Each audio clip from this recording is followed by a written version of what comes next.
Hey, welcome back. Day 5 of 10 days through Deuteronomy. Hope you're enjoying the series.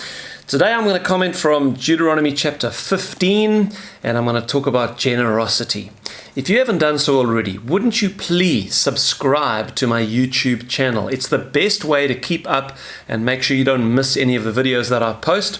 If you're watching this on Facebook or one of the other social media platforms, just jump on over to my YouTube channel. Do a search for Stephen Johnstone, you'll find me there, and please subscribe. So, generosity. What I'm going to read you from verse 7 of Deuteronomy 15 comes on the back of a discussion that Moses is having with the children of Israel about the release of debts. That every 7 years, anybody who was one of the nation of Israel, if they owed somebody else money, that debt was expunged. The release of debts every 7 years. What an incredible blessing that would have been in that nation. And we see today how many people are brought to their knees because of debt. And now Moses is warning the children of Israel not to remember that when they are lending money to someone. Oh, the year of release is like only 2 years away or a year away. And I'm lending this person money, and then after a year it's going to be released and they're never going to pay me back.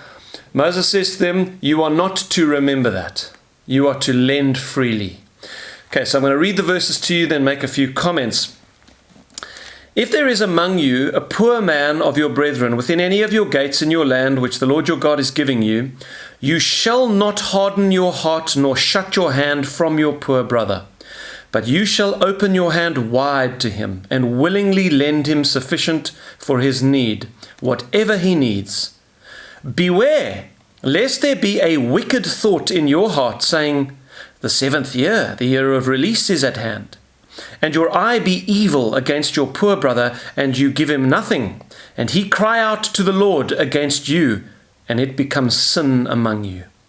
You shall surely give to him, and your heart should not be grieved when you give to him, because for this thing the Lord your God will bless you in all your works and in all to which you put your hand. For the poor will never cease from the land.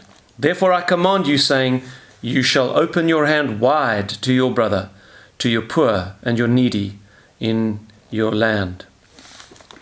When I first got saved as a 23-year-old, I don't know how this got into me, but immediately I had this incredibly strong conviction.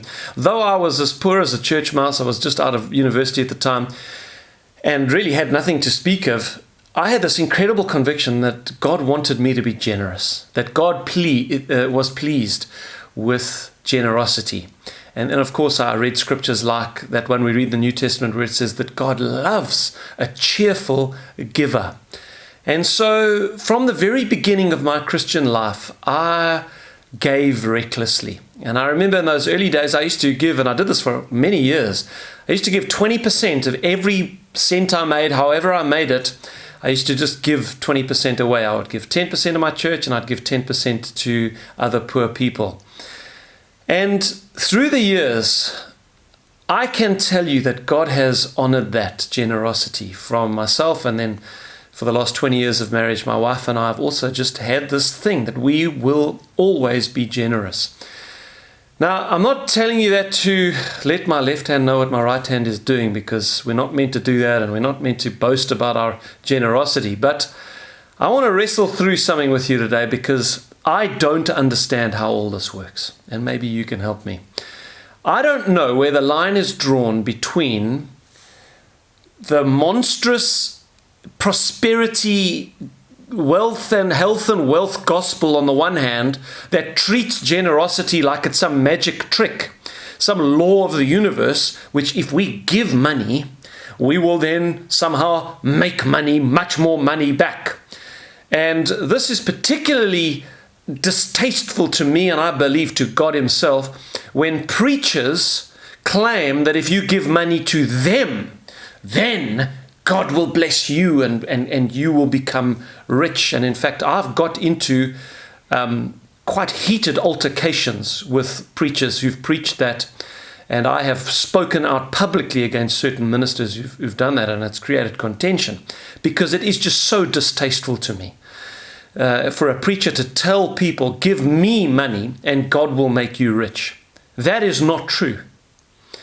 And yet, what I'm struggling with is, where do you draw the line between that, rejecting that, and yet believing that God does bless the generous, that God does respond to generosity, that if you are generous and give freely, somehow God will pour that back into your life, and not just with warm and fuzzy feelings of, it's more blessed to give than it is to receive. Yes, it is, and it's a great blessing, and it's wonderful, and it's joyful to be generous. And I can tell you that from personal experience through the many years of all the many people we've helped and quietly paid people's school fees and bought people cars and all sorts of things we've done. It is an incredible blessing personally to be generous. But God has blessed my wife and I and my family and I. And I would be lying if I said to you, I did not think that how God has blessed us materially is not linked to the generosity that we've shown these many years. I think it is linked. And so I think you understand my problem here. How do we balance these two things? Because on the one hand, I don't want to say, give, be generous, and God will make you rich, because it's not true. Maybe God's plan for you is that you will never be rich. And that's his prerogative. He's sovereign. He's got a plan for your life. I believe he will always meet your needs. So on the one hand, we don't want to say that you'll always be rich if you give. But on the other hand, we don't want to say God doesn't respond to generosity in any way. He's pleased with it. He makes you feel good. He'll always meet your needs. But there's no kind of opening of God's hand, as we saw in the verses that we said that we read today, that if you are generous to the poor, God will bless the work of your hands. I guess the one thing, so I don't have the answer to this. I don't know where the line is drawn, where the balance is, and I don't know how to teach it. I don't know how to communicate this thing.